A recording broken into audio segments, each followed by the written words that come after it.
My name is Alina Moore. I grew up in a coastal town in southern Italy where everyone knew each other and nothing stayed secret for long. I was the younger daughter in a family that valued appearances more than people. My parents believed success should be loud and visible. If it did not shine, it did not matter.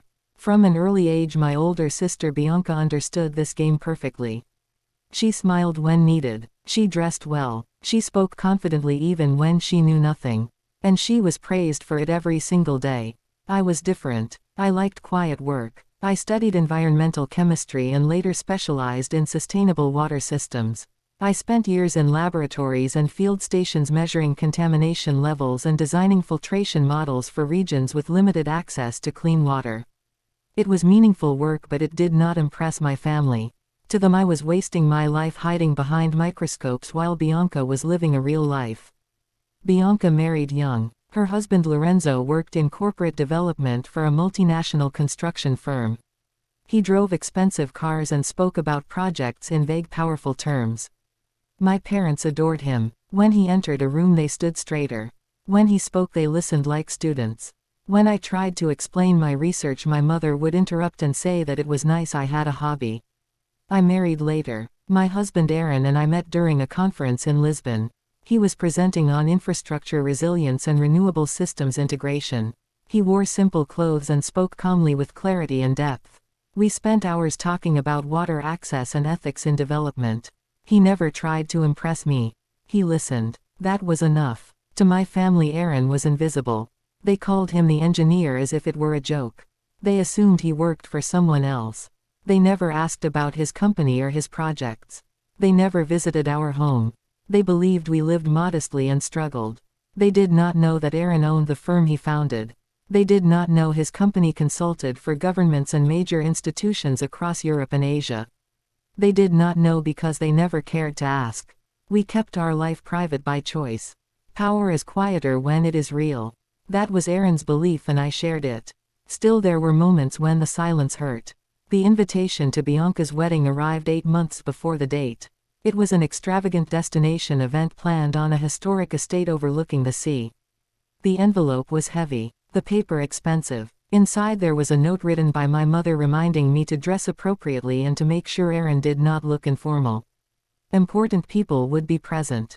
A few weeks later, my father called. He did not ask how I was. He said they were short on funds because a sponsor had delayed payment.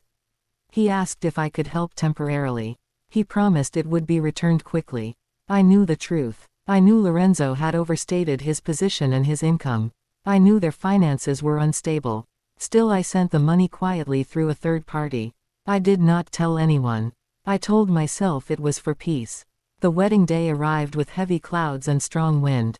Aaron was delayed by a call with an overseas partner. I arrived alone. I wore a simple light-colored dress suitable for the weather and location. Nothing extravagant. Nothing plain. At the entrance, my mother stopped me.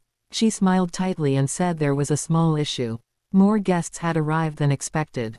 Seating was limited. She suggested I wait outside near the service area until the ceremony finished. She said it was only temporary. Outside there were plastic chairs under a canopy. Rain blew in sideways. I stood there as staff rushed past me. No one offered help. No one spoke to me. I waited. After some time, Bianca came out. She looked stunning. Her expression changed when she saw me. She asked why I was there. I explained calmly. She laughed and said I should be grateful to attend at all. She commented on my dress and said it looked too refined for someone like me. Then she moved closer and pretended to lose balance. The glass she held tilted deliberately. Red wine poured down the front of my dress and onto my skin. She stepped back and smiled. She said accidents happen. She turned to security and said I was causing discomfort to guests and should be removed. My parents watched from inside. They said nothing. As I walked away, I felt numb. That was when Aaron's car arrived. He saw me and understood immediately. He did not ask many questions. He took my hand and walked with me toward the main hall. Security tried to stop us but stepped aside when Aaron spoke calmly and firmly. We entered during a speech. The room went silent. Lorenzo froze. Bianca stared. An older man approached Aaron. He was a senior executive from a partner organization. He recognized Aaron instantly. He asked why he had not responded to recent messages. Aaron answered clearly. He said he had been busy observing how his wife was treated. I spoke then. I explained where the missing funds had come from. I explained my role in the research Lorenzo had claimed as his own. I explained quietly without raising my voice. Documents were presented. Facts were stated. The truth did not need drama.